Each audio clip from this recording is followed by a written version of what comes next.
Hello and welcome to the Heresy Lodge. I'm your host, Dylan Cooper, the Constant Coast over here. Gavin Franklin.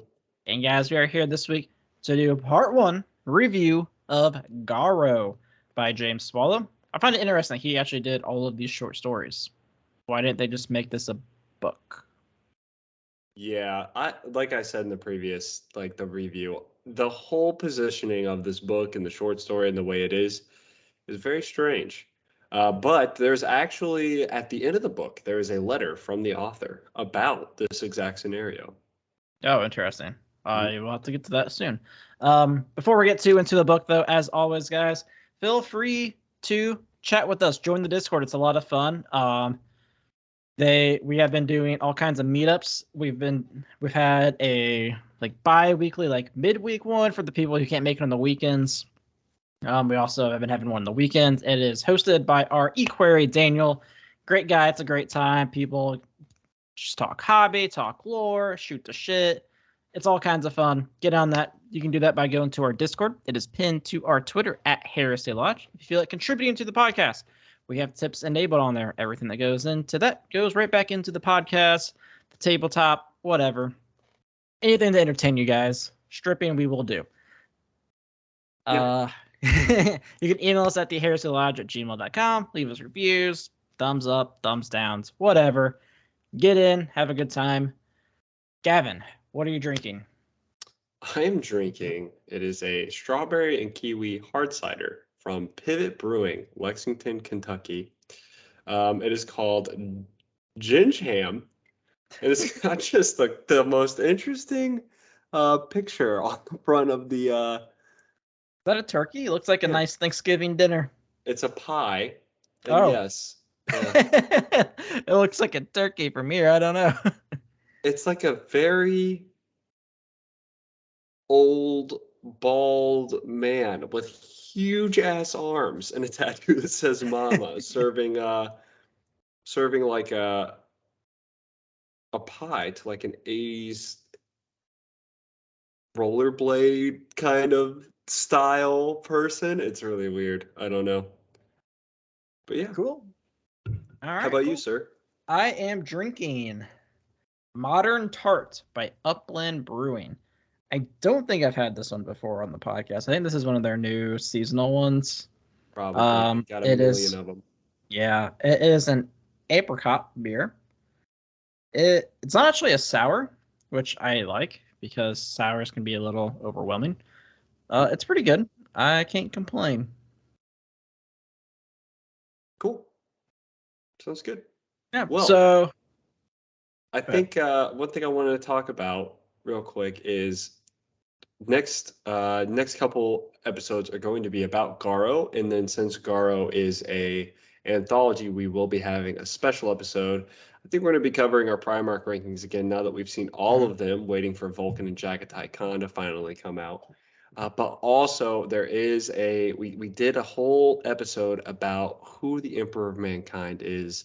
And I think we're going to be revisiting a similar topic about Malcador. So if you have opinions or ideas about Malcador the Sigilite, I have all kinds of opinions, many theories about Malcador. So please share your thoughts with us in the Discord or email or however you desire.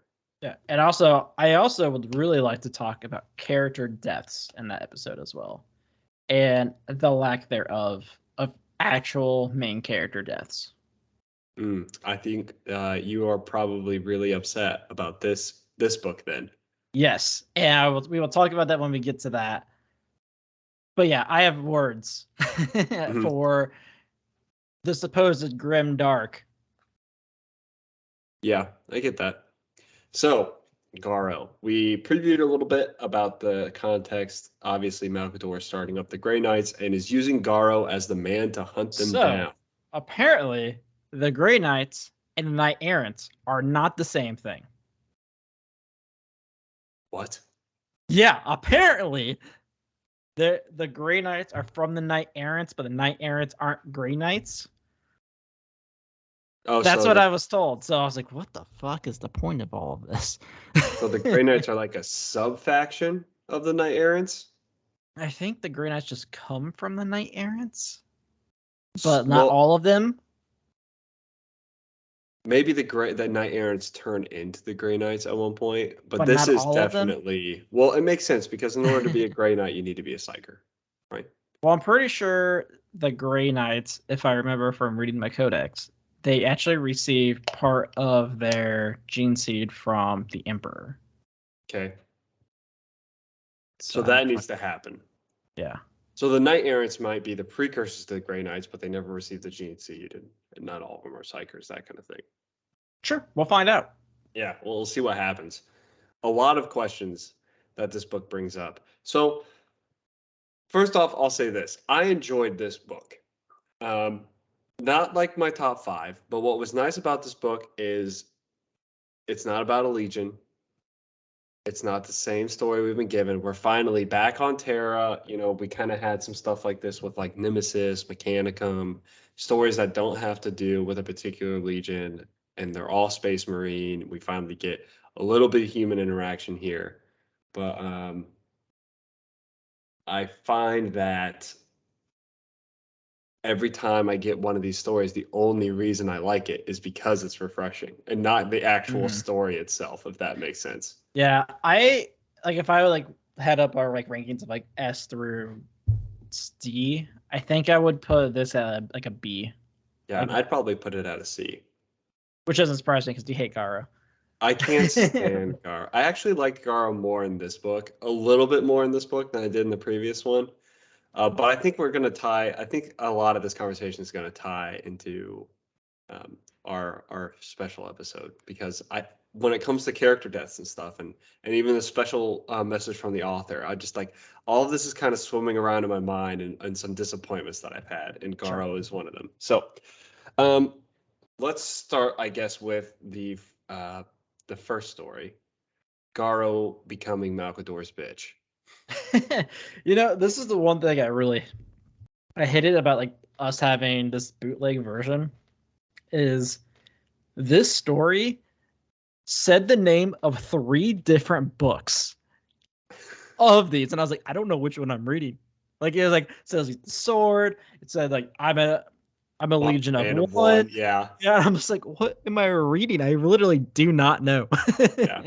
Luckily, it all made sense in the end. So whoever put this like bootlegged version of it together, and again, we have bought the book. We just don't have it yet. Games Workshop still has my order pending, so I don't know when it's happening. For the next couple of years.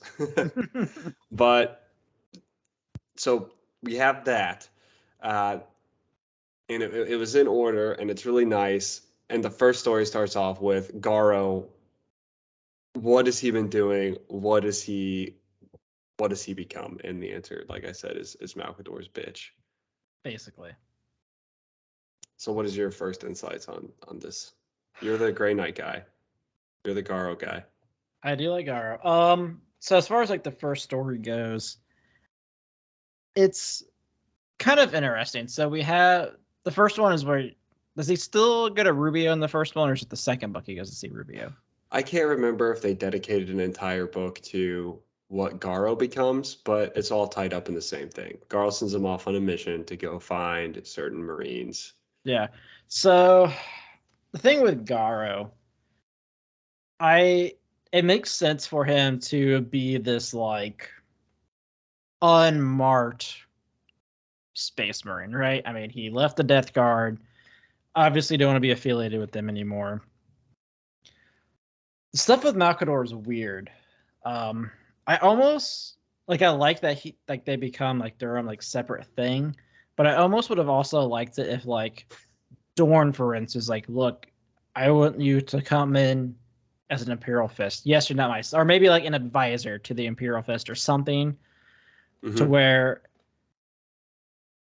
because you've been talking about this in the Discord a lot too. Like, we don't know what the hell Malcador's doing. And it's very sketchy. And I mean, even through this book, Garro questions what the fuck is Malcador doing. Garro doesn't like Malcador. No, he does not. Garro tolerates Malcador because he is signed. Respected. He has some sort of vow or something towards Malcador.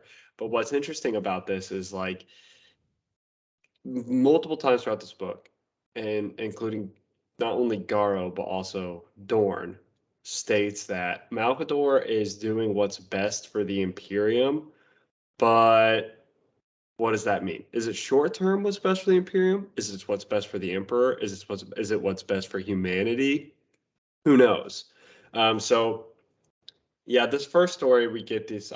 One thing that kind of rang alarms in my mind was Malcador sent Garro to go get a Marine from Calth called Rubio, who was in No Fear. Now Rubio is a psyker. And Garro is told by Malcador, or at least we can presume that Garro is told by Malcador to like have Rubio accept his psychic abilities. And once Rubio joins his little clan, Rubio is then granted the ability to be a psyker again, breaking the Edict of Nicaea. Two things about this story. I was like, this seems very wrong to me. So one thing about this is, first off, the Ultramarines already broke it. So why Rubio isn't using his ability to begin with confuses the fuck out of me. And like we had the scene where like all of the Ultramarines turn their back on him when he uses his psychic ability. I'm like, you guys already fucking broke it. Yeah. Gilman said, fuck that, we need this. Yeah. And they're like, no, so bad. Like I said, we're not really sure like what timeline this was, whether or not it was during the battle or in the underground I feel like war. it was the underground war, which makes it even worse. Yes, and this is my first problem with it. Obviously, somebody's able to make it to Calth, and Malcador said Everyone else is like, somebody. eh. Yeah, so like automatically alarm number one, and I know what everyone is going to say. I know what every single person is going to say. But alarm number one in my mind is like, oh, Malcador's sending people to Calth. Don't you think he should like send more people to Calth in order to get people out of Calth? It's like an entire planet of Ultramarines we can use. You know, and everyone's going to be like, well, Malcador doesn't have the resources, or this is what's best for the Imperium, yada, yada. Bullshit. Bullshit, okay? Malcador's doing all kinds of shit. He has all kinds of resources. The fact that Garro was able to make it to Calth, okay, means you could send even if this was during the battle or before the battle, you could have sent a warning to Gilliman.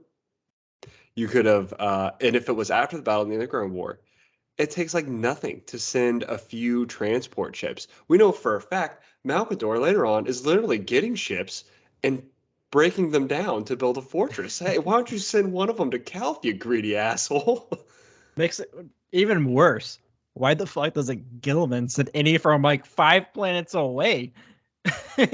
Fucking Garro comes from Terra, gets through, lands, grabs one guy, and just leaves.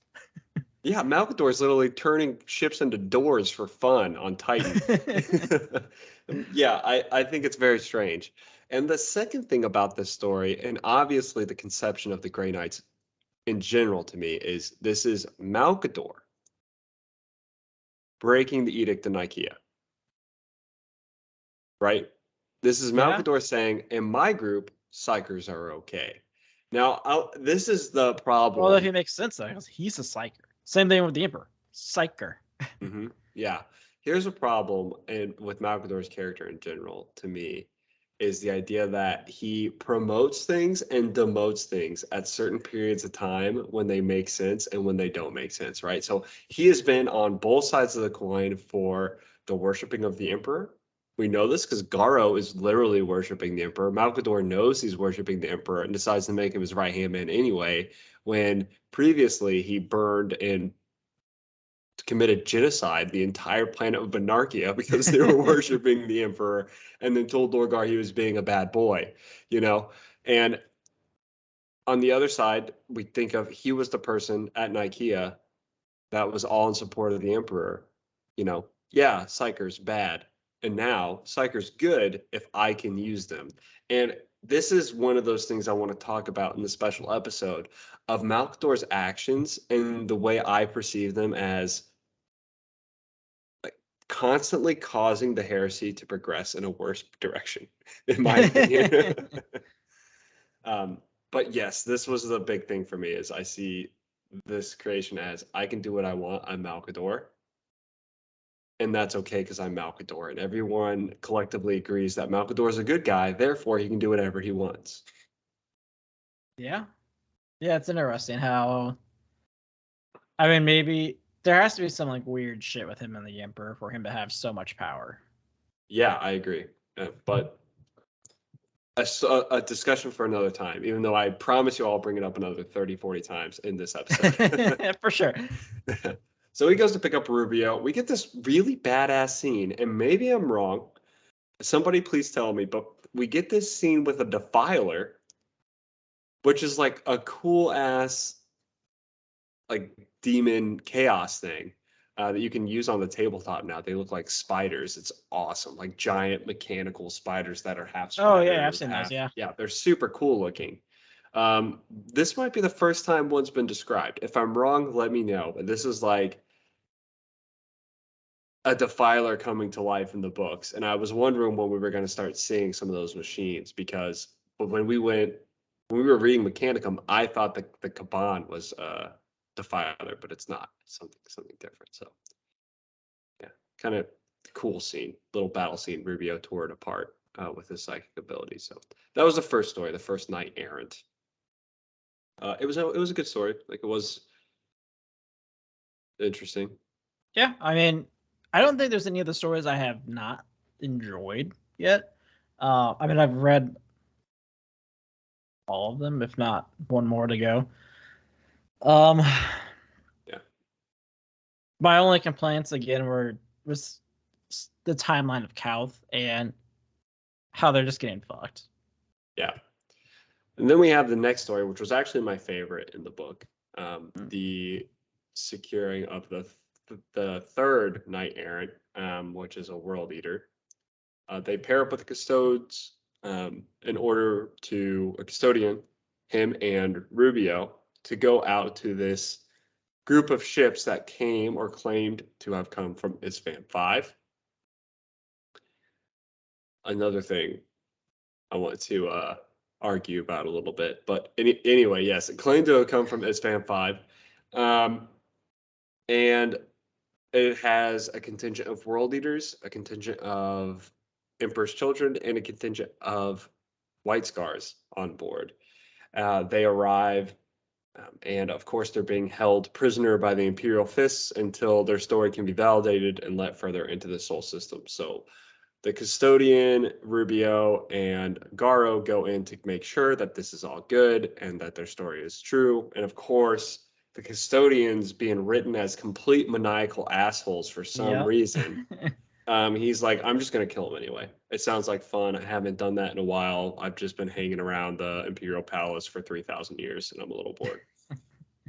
Yeah, I mean, pretty much. And it's interesting too, because like he has this like love boner for the White Scars. And whenever Garro is sitting like in his room, one of the White Scars sergeant, or he's the captain, one of the two, he like voxes, like encoded voxes Garro, and it's like, the Emperor children, they were having large meetings on this ship.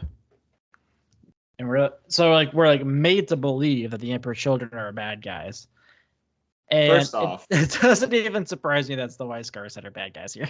Yeah, first off, suspicious as fuck, buddy. Okay? Yes. Yeah, no one likes a rat, first off. Yeah.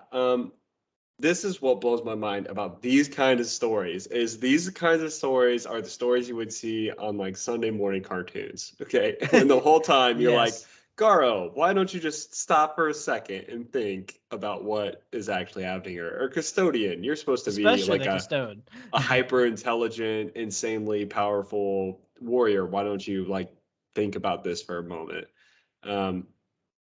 But there was a line delivered from Varun, the world eater, that was kind of my favorite. The custodian kept giving Varun sass, and Varun's giving him sass back, and the tensions are getting higher. And the custodian's like, would you have handled this any differently? And Varun was like, yeah, I would have just killed you like an hour ago. Like, I don't know why I'm still alive. Like, if I was in charge of the defenses of Seoul, like, I would have blown the entire fleet out of the system. But he's still arguing for the lives of everyone on board. Like probably one of my favorite world eaters written about so far. Yeah, I really like him. it just is very confusing because every world leader we've had has been like quick to anger, and once they're like they go over the top. He's the most Yes. level-headed one we've had, and it like makes it seem like he doesn't have nails, but I'm pretty sure he does.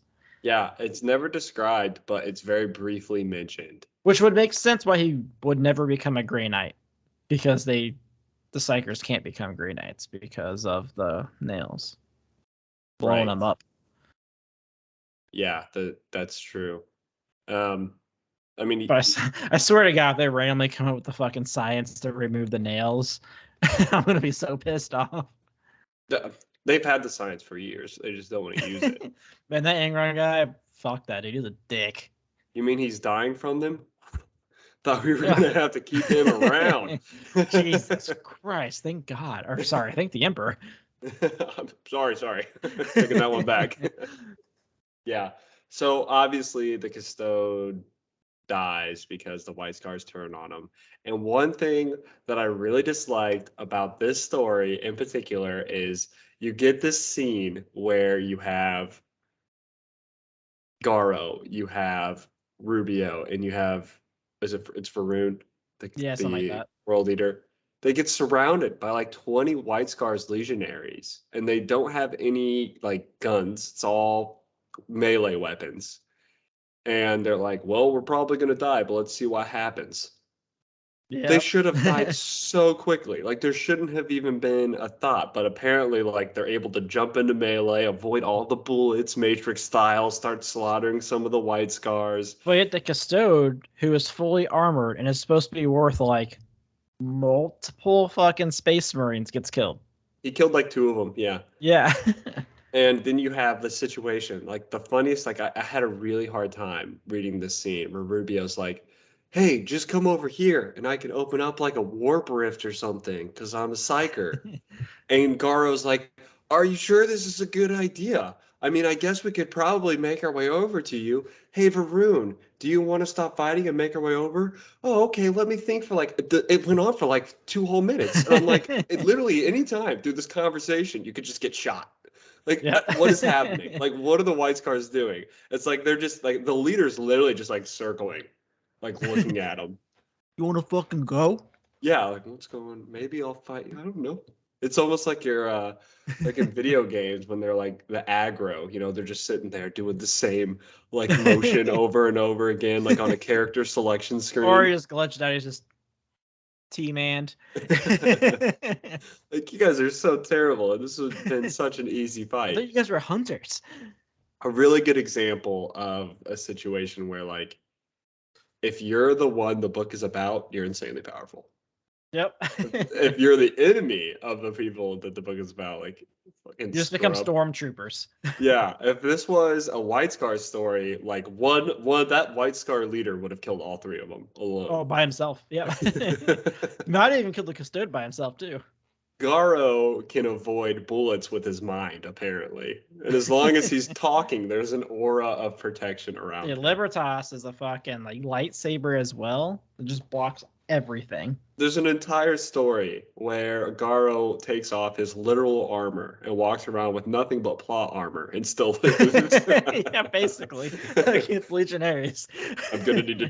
You need to remove your armor, Garro. But that's okay. I still have plot armor. They can't touch me. I got Libertas and a real big loincloth to hold my big old dick. The loincloth falls off in the end too. But it's okay. Look at it. Still has the plot armor. Oh, it's so ridiculous. Yeah, Garro should have died like 50 times in this book. Easy. It's whatever. So, that's the story of Arun. Obviously, the entirety of that flotilla gets blown out of space, except for, and this is another thing that blew my mind. They keep talking about like how insanely powerful all these ships are that are surrounding this little group of escapees, and like they could blow them up in a matter of like a minute. But somehow, like a couple ships escape. We're too fast, dude. I'm like, how? It's space. You can literally surround them 100%, and then when they start moving, you just like go with them. I don't understand how it's so like how even a couple. There's only like 20 ships. Like how do you lose track of 2 of them? That's a Oh 10% shit! There they failure rate. went. So because that actually plays a role in one of the later stories, and I think we'll probably talk about it next episode. But I'm like, that's just the dumbest thing. I don't understand it. So that's the story of Varun. He comes with Garro. He's the only survivor, not from the 2 miraculous ships that made it through. And he becomes a knight errant. Um, I kind of like that too, because like Malcador didn't tell Garro to make him a knight errant. Garro Yeah, just Garro like, just decided.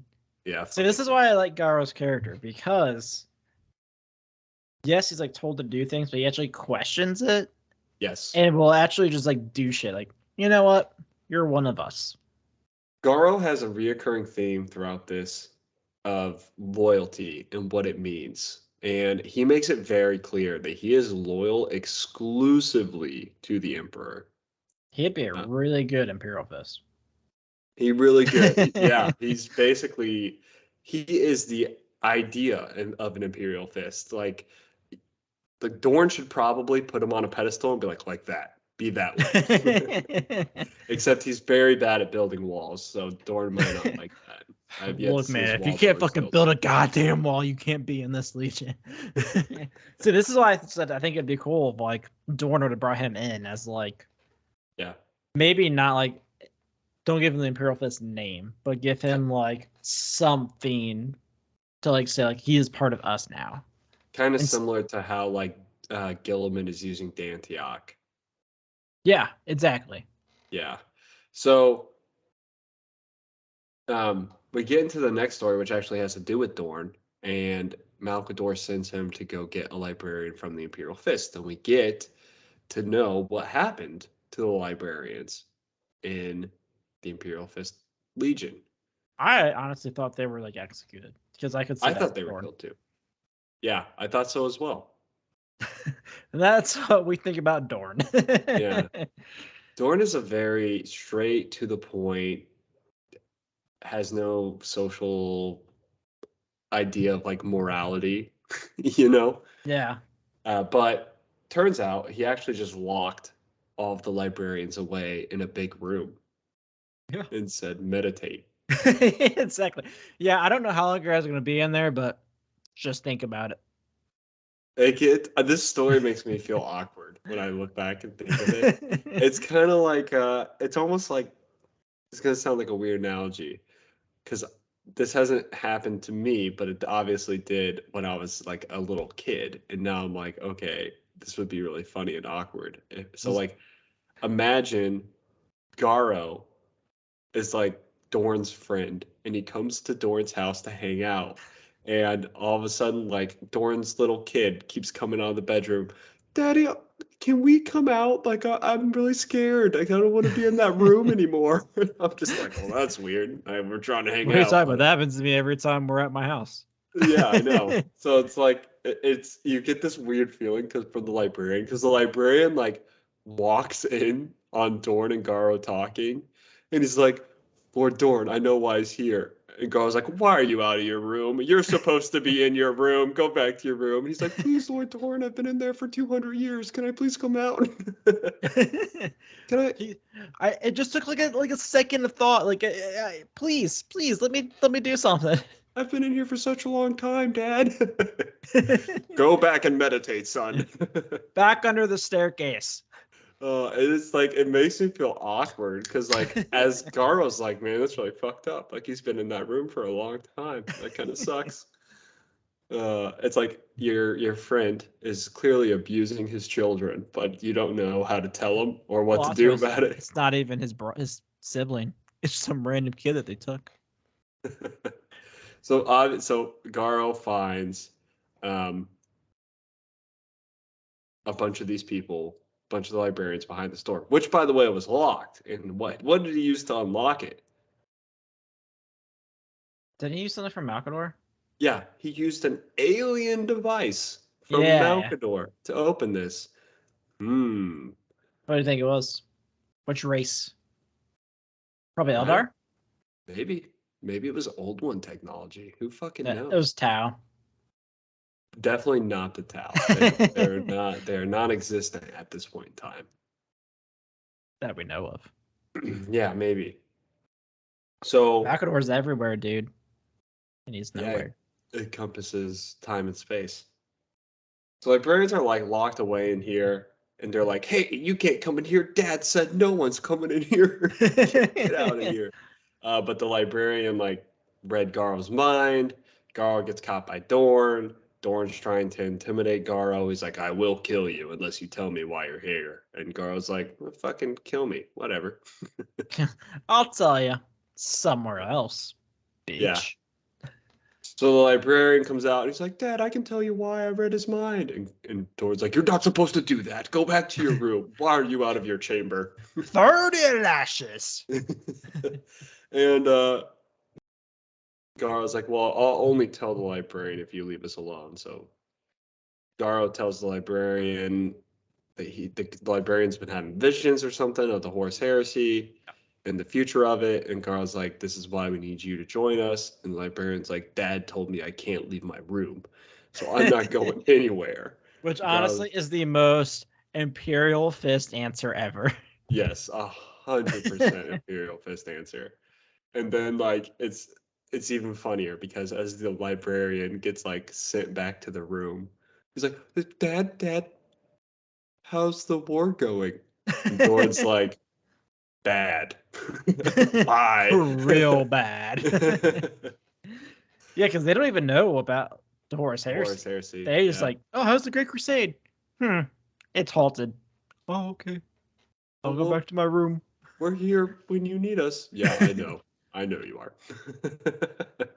Yeah, but Doran also has like this thing. It's like they're my just in case. It's like, oh, okay.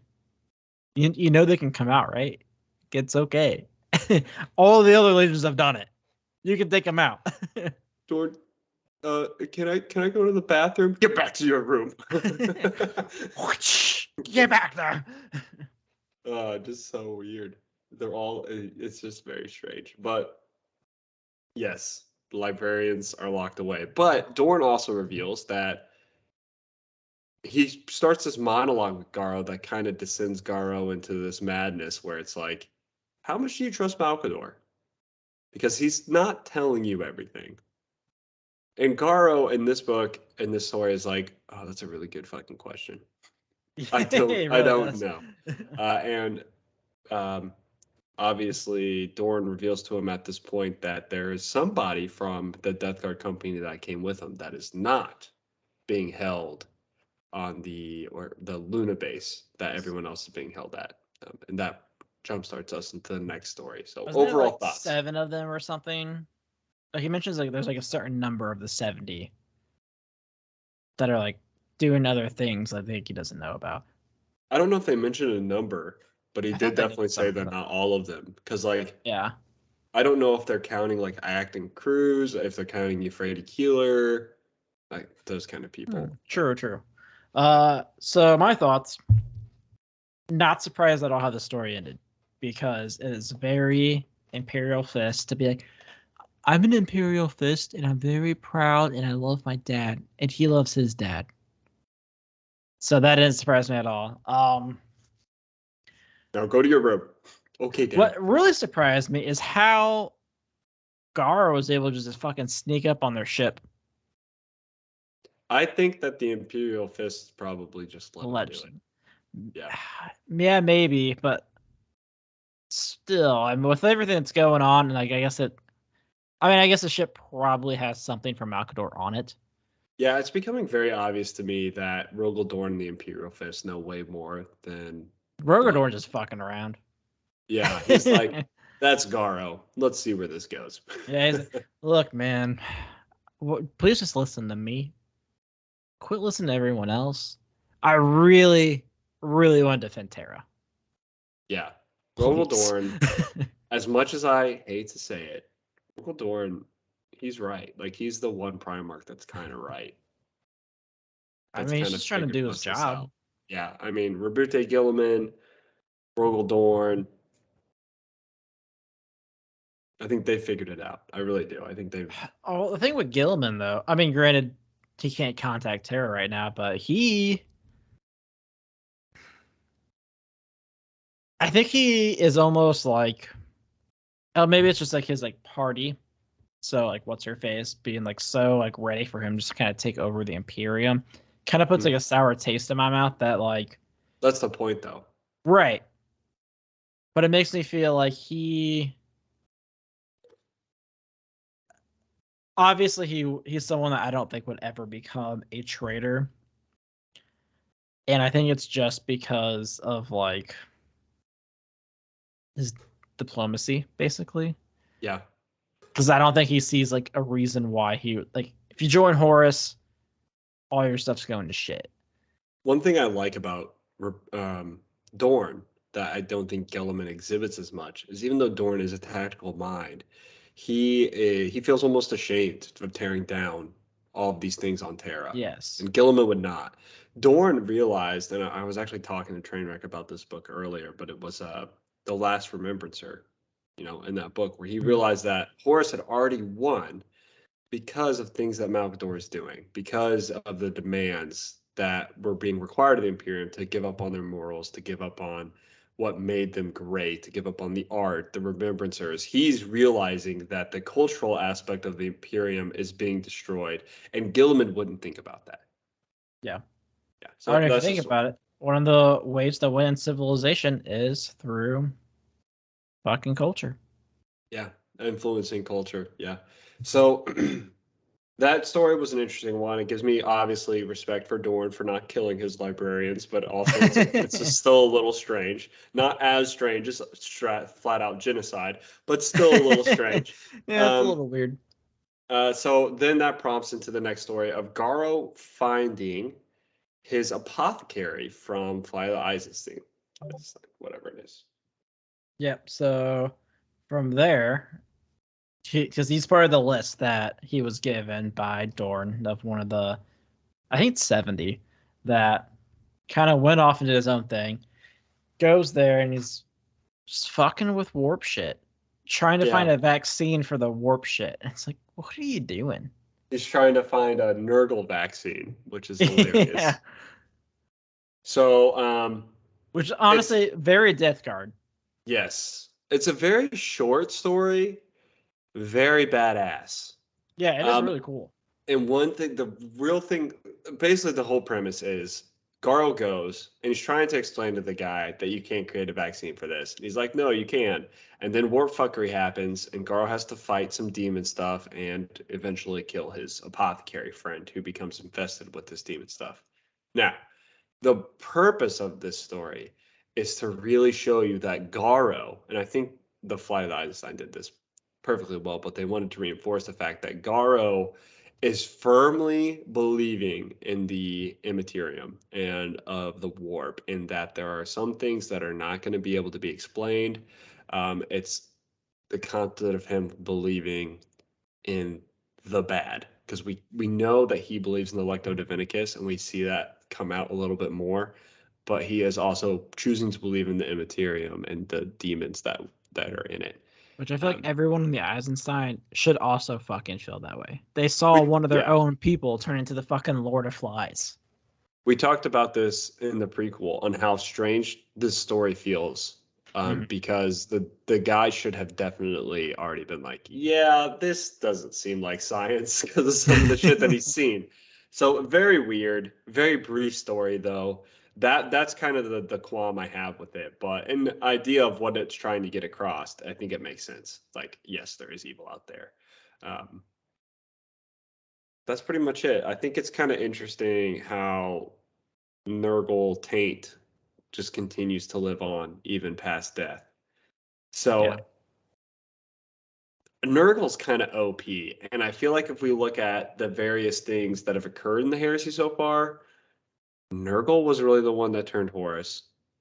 As far as the anatheme goes on Davin, Nurgle does shit with the Eisenstein. Nurgle's already infested Typhus. Nurgle's already in the Soul System doing shit like this. Nurgle's fucking powerful. So we have Zin's just kind of fucking around. It's like, what Zine can I do? I mean, Zinch is, Zinch is kind of on terror already. He got the fucking door open. well, Zinch has not actually been mentioned. Not by name, but Not by name. We know.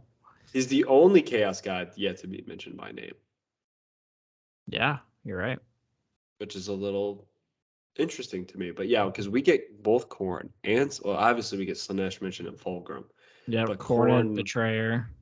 And I think some other times, like we've had some Blood for the Blood God stuff. Well, Fear to Tread was when Khorne first came to be mentioned. And that was in partnership with Slaanesh as well. And then we have all kinds of sub-stories with Nurgle doing weird shit, like with Typhus. So this, yeah, Zinch yet to really play a big part, but as we know, Zinch is like the one playing all the parts. Yep. So interesting story. I liked it a lot. It was very short though, so it wasn't like crazy impactful. Yeah, I agree. Now let's get to the meat, the final discussion story of the day. So we go all the way back to Isfahan 3.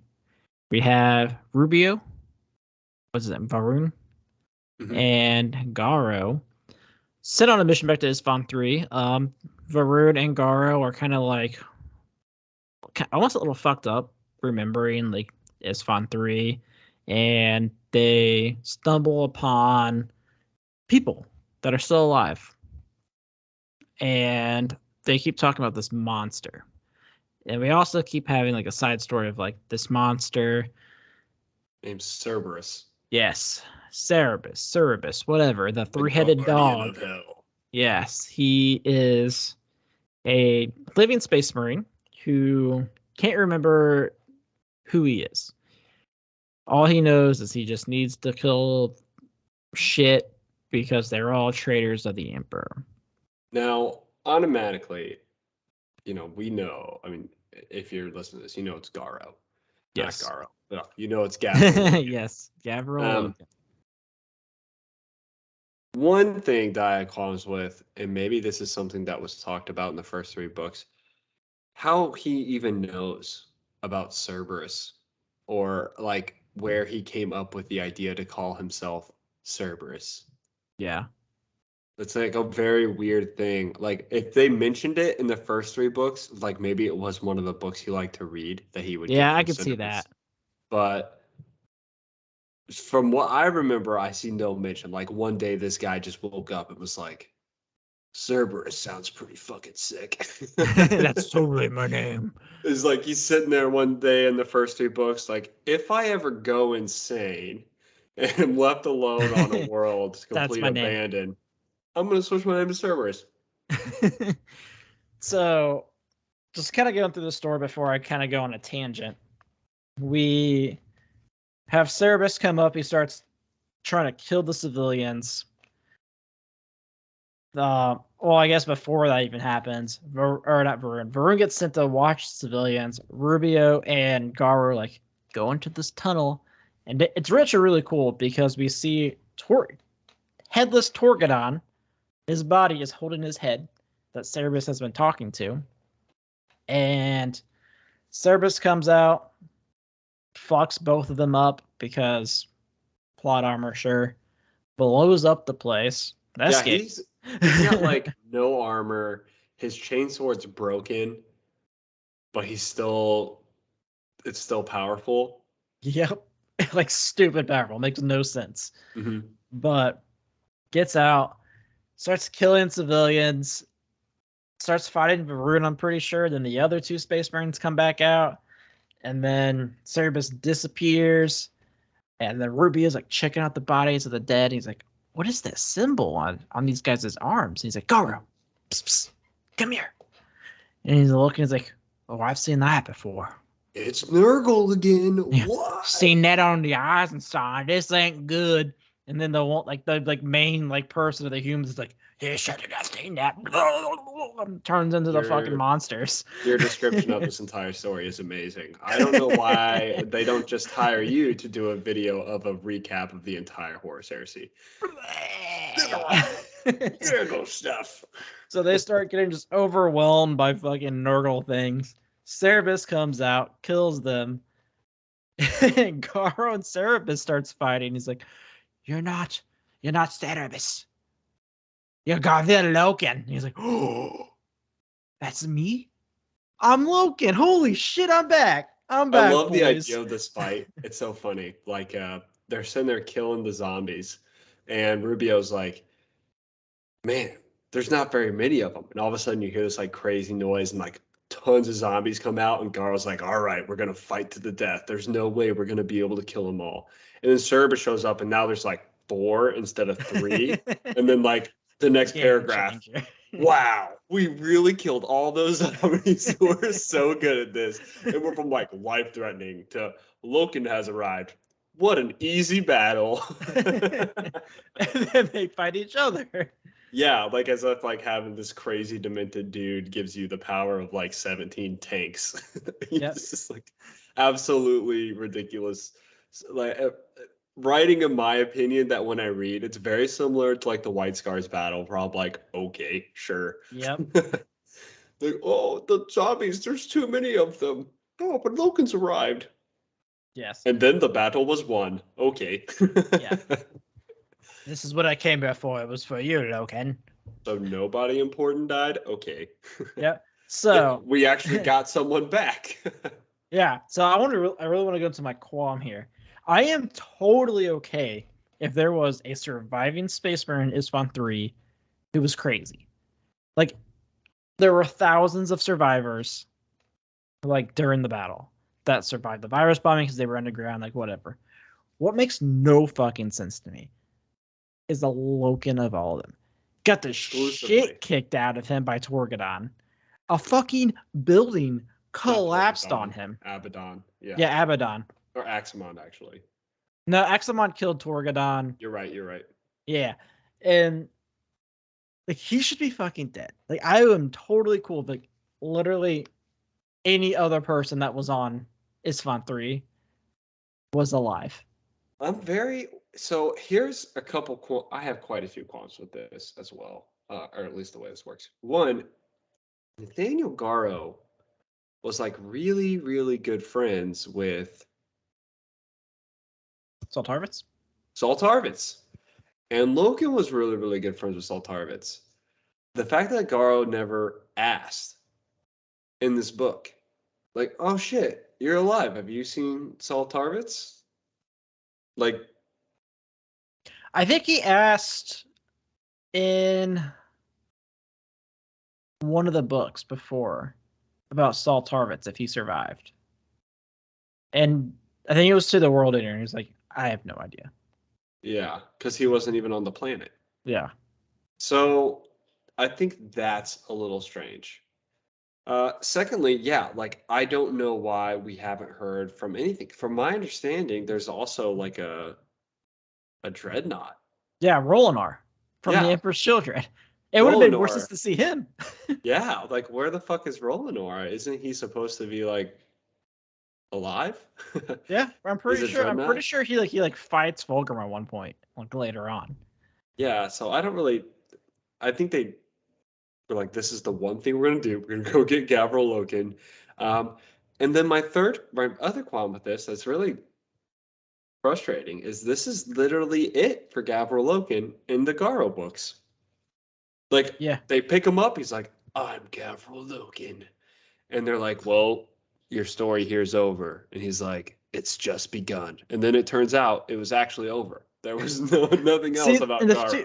The fact that he just like comes back to normal is so annoying to me. I mean, this dude has been on ISFON for, let's say, like 3 years by himself, fighting Nurgle demons. Doesn't know who the fuck he is. Talking to Torgadon without a head. Yeah. And he's just like himself Cerberus. Yeah, he's like, oh yeah, I'm looking. I remember everything. No, that doesn't make any sense.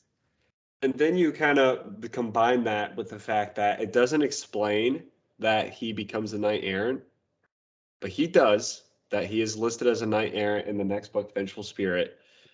You never, like, I feel like there's so much more to the story of Gabriel Logan with this, because Gabriel Logan coming back, why he would ever accept being a knight errant of Malcador, I feel like he would just be like, I want to go kill Horus, not do some secret stuff for Malcador around Terra. Well, you see, I'm pretty sure he's offered a chance to become a Grey Knight, and he turns it down to fight the siege. Yeah, I can see that happening because that But doesn't make sense for Gabriel Logan. Now, I don't like that it is Gabriel Logan. I feel like it's shitty writing that it's Logan.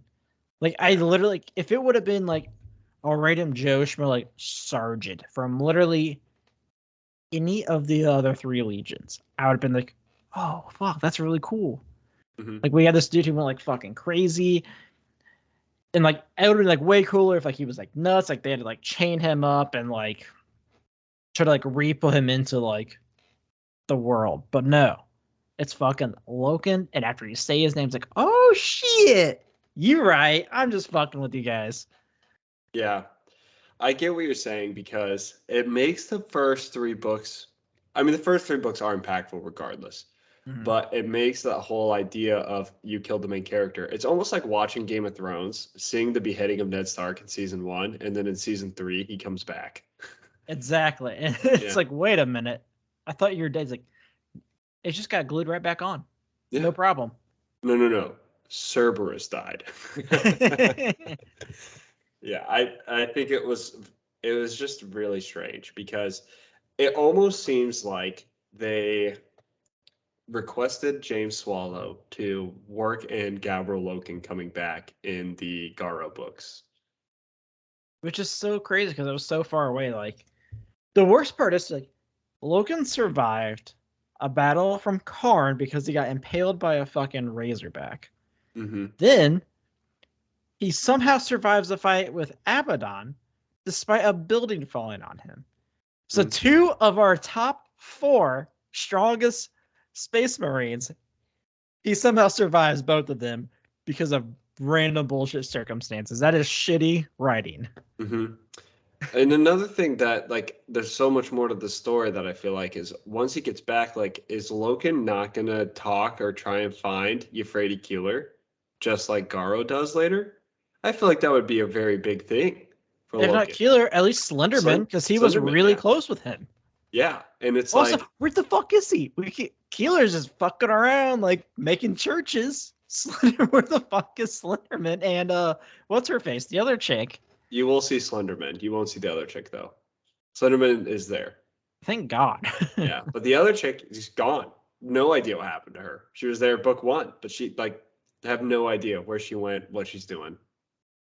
And I'm pretty sure that was the one that Garro, or not Garro, but Logan talked to, right? Like that was who That was his doing his story. remembrancer. Yeah. God, what was her name? You have my book, so I don't know. I don't know what you're talking about. I did buy my own copy of Galaxy in Flames. I just need to find the other 2. There you go. Yeah, what is this? It's Galaxy in Flames characters. Oh, man, I it's need to bugging know me. her. I know, I need to know her name. Almost want to say like Diana or something. But... No, nothing like that. It's, I want to say it might start with like an O or something. Mersande Olaton. Yes, that's it. Yeah. I don't know. Yeah, you don't see her. That's a whole nother thing I want to talk about. A whole nother can of worms I want to open when we get to that story next week. There's got to be so many things that, like he should have like questioned. Yeah, like where's Horus now? Yeah, that's probably a pretty fucking important question to ask. Or yeah. the other traders. He only knows of the 3. Doesn't even know of the other ones. Logan has no idea about Isfam 5. He also doesn't know that like Garro's a good guy or that this other world eater are good guys. Like it blows my mind that he gets rescued by a world eater and Death Guard because they literally were the ones that betrayed him on Isfam 3. So he doesn't question one Ultramarine like, this makes sense. This is good. He doesn't question that at all. There's no conversation about that because as far as Garro is aware, or sorry, Logan, I keep mixing them up because they're literally the same character in my mind. I asked if they were both psychers, and I said, I don't know, it would make sense if they were. And he's like, do you think it was just like background? And it's like, I don't know. It's probably more something that they just don't know because they're both fucking bland. Yeah, they're both the same blank character slate, which is another thing I want to bring up. Here's the thing. I've been doing a lot of thinking about this topic that you bring up of character deaths, and there is one person, one writer that I think does this phenomenally, and that is ADB. It's because ADB does everything well. It is a conversation I want to have in our special because it is becoming a recurring theme. But yeah, the fact that Logan doesn't question the World Eater, the Death Guard, I don't know. It's weird. The whole thing's just fucking weird. I really hate that Logan's alive. Like I think like when after like the first 3 books, I was excited about it, but like the more I've read, the more disappointed I am of it. I'm okay with Logan being alive, kind of. I don't like how The it was done circumstances, yeah. because it was such a small story. Like, and there's so much to Logan's character. It was literally, it almost feels to me like the market on the Horus Heresy was starting to go down, so they used break glass in case of emergency, and there was Gabriel Logan because the first 3 books sold like hotcakes. See, I think it would be like way better if like so we know Roland was alive. He's on Isfahan somewhere. Like if he like pulled Logan's body out and like nursed him back as like almost like an apothecary. Like a whole story with that. Yeah, like that would make sense. Like sure, I can get behind that. But the fact that he should have been killed twice. Nurgle demons for 2 years. Yes, got a fucking building slammed on him. Like everything says like he should be dead. Like if he like half his fucking corpse got pulled out and like he's like half of it's like robotic now, sure, I can get behind that. But he's totally fucking normal except I am Cerebus for like 25 minutes and now I'm Logan because he said my name. Yeah, I'm interested to see what happens with his character in Vengeful Spirit. One thing I'm hoping does not occur. I hope it's not just like Gabriel Logan comes in and then Aximon and Abaddon are like, well, you're supposed to be dead. I'm not dead. I'm here to avenge. And it's like there's so much more to your story. Logan, you went from this Abaddon crazy. just kills him. You would go from this crazy, like in-depth character who I still think is a bit of a boring slate, but his story was crazy. The story of Gabriel Logan is crazy in the first 3 books. To let's pull him up to use him as a vengeance tool and remove. I mean, he had relationships with like Carcassy and Euphrates Keeler and all the things he did with Slenderman and the discovery of the warp. Like we saw all that through his eyes, and now it's just going to be like, go kill Warmaster. Okay. Well, if you think about it too, I don't think he's in 40k, so he most likely dies in the siege. Well, so it makes you wonder. There's a lot of characters that aren't in 40k. The only characters, I don't want to spoil anything, but the chaos like servants, and then there's one Space Wolf character that's in 40k. The rest, there is no Space Marine that makes there. But from what I know, there are Marines that survived the siege that we don't know what happened to. I have a hard time believing he survives. Oh, me too. I have a hard time believing he survives past the Vengeful Spirit. Honestly, yeah. They bring him back just to kill him. I wouldn't be surprised by that. Which makes you also wonder, like, what's the point? Yeah. I would have rather a random Joe Schmo. I hope he has a point. I hope he comes back and it's not just some like revenge in the vengeful spirit. I hope he like does something to aid the war effort that's not just kill X person. Man, you know it's gonna be some random bullshit internal conflict. It's like, but Horus, you're my dad. It's like fucking stop, just fucking punch him. Like he's gonna somehow Horus is gonna be like about to die and he's gonna not kill him. I could see that being a thing. I don't know. And then he kills fucking all the other Primarchs, and it's like, what is happening right now? Yeah, I don't know. I agree though. I don't like the circumstances of his return. If he did return, I think they could have done a little bit better. I think they just kind of handed James Swallow a short stick here and said we need this to happen in order for Vengeful Spirit to make sense. And then release the after Vengeful Spirit. Yeah, so let's talk about that for a second, because there is a piece of information that comes up in the last book of this, and I might have to spoil a little bit for That's you. It's not a huge deal, but this book, Garro, takes place both before and after Vengeful Spirit. Perfect. Yeah, so the story up until Gabriel Logan is all before the Vengeful Spirit, and then the Vengeful Spirit occurs.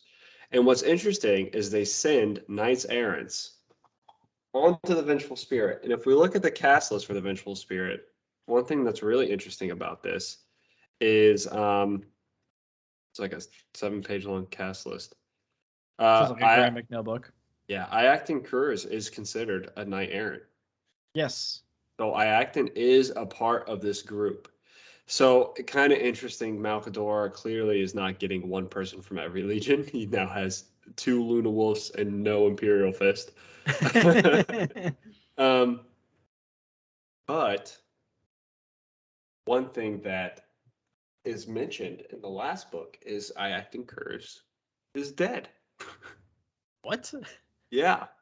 Or at least presumably dead. They talk and they're like, yeah, rest in peace, Iacton. R.I.P. baby. What the fuck? Yeah, so I'm like, okay, so that's kind of weird. So there really isn't like an amazing order. Like if you put the Garro book before Vengeful Spirit, you get to know about like Iacton's fate. But if you put Garro after Vengeful Spirit, it's so confusing to see Gabriel Logan show up. Yeah. So that's fucked up. yeah, it's kind of like one of those things. It's like read the first 3 stories, then read Vengeful Spirit, then read the second 2 stories, and I'm like, that's too complicated. In the prologue, epilogue, the author does talk about, James Paul talks about how he really got excited about the audiobook medium, and that's how he decided to tell Garro's story. And it just so happened that once the audiobooks were done, they weren't long enough to make into their own individual books, but they were important to the story and they needed to be put in print. So this is kind of how it ended up. And I think this is a shame because the importance to heresy, this is decently important to the story, unless you want to be confused at some points. Yeah, because I mean, you have basically an introduction of the Grey Knights. I think that's what the next story is about. Because it's on Titan, which is the planet of the Grey Knights. We have the Grey armor. I think they're the Grey Knights. Mm-hmm. We have Logan coming back. Probably important. He was an important character in the first 3 books. You get to see the fate of Euphrates Keeler, which I feel like is pretty important. Okay. Yeah. Yeah. I mean, that's probably the big 3 points. Yeah, I'd say so. It's pretty important. But it's not like, I think it is skippable.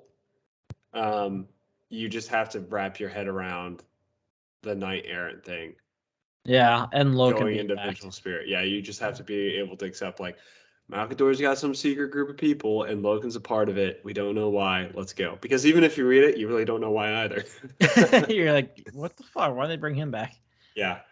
So I know we have a whole nother week to review the last 2 stories of this book, which are the thicker ones, and my least favorite ones, actually. But I would say my overall enjoyment, like I said, kind of give it a C. I give it like a 6 out of 10 for my personal enjoyment, maybe even a 5. Yeah, I mean, I'm sticking with like a B, so about a 7. I like it because I find Gar interesting. We see some Sigismund, which I honestly thought that reunion would be way cooler considering they both believe in the Emperor as a god. Would love to talk about that next week as well, and Sigismund's character. But yeah, I like it. I don't think it's not the best book I've read. It's not the worst book I've read. It's slightly better than average. Mm-hmm. But hey, that's it. So next week we'll be back for the last 2 books. I'm sure we'll add plenty of fluff because who knows how long it'll take us to get through those 2 books. Yeah, lots of. I know it seems like we're complaining a lot. I did enjoy the book. It's just like it's in a weird spot, weird stories, and I don't like Nathaniel Garro, and maybe we'll learn more why in our special episode. Sure. So, as always, feel free to join the Discord. We have a lot of fun things going on. We get at least a bi-weekly hobby talk time. It's a real good time. Guys just get together, shoot the shit. It's great. Join the Discord. You can find that pinned to our Twitter at Heresy Lodge. If you really want on it, you can email us at theheresylodge@gmail.com or comment on YouTube. I will give it to you there. If you're on YouTube, please like, subscribe, hit the little bell to let you know when we have new shit coming out. I will be finishing my Grey Knight soon, and Gavin should be finished painting his Thousand Suns soon. Ish. Yes, that's a word I would use to describe it. Eventually, we will have a Grey Knights versus Thousand Suns battle report. We will eventually be continuing on with our beginner guide because I think that'd be really fun. And I will be at a tournament the day that this comes out, so I'll keep you guys updated on how that goes as well. Much bigger this time. Hopefully we'll need to know. I'm sure the Tau will dominate. If it's not Tau, it'll be Custodes. There's a Maybe lot of Eldar there. There is an Eldar. Apparently, the Harley Quinn are really good. Yeah, I've seen some scary stuff. So we'll see. We'll find out about that next week. So, guys, as always, have a great weekend, and we will be back next week for review part 2 of Garro.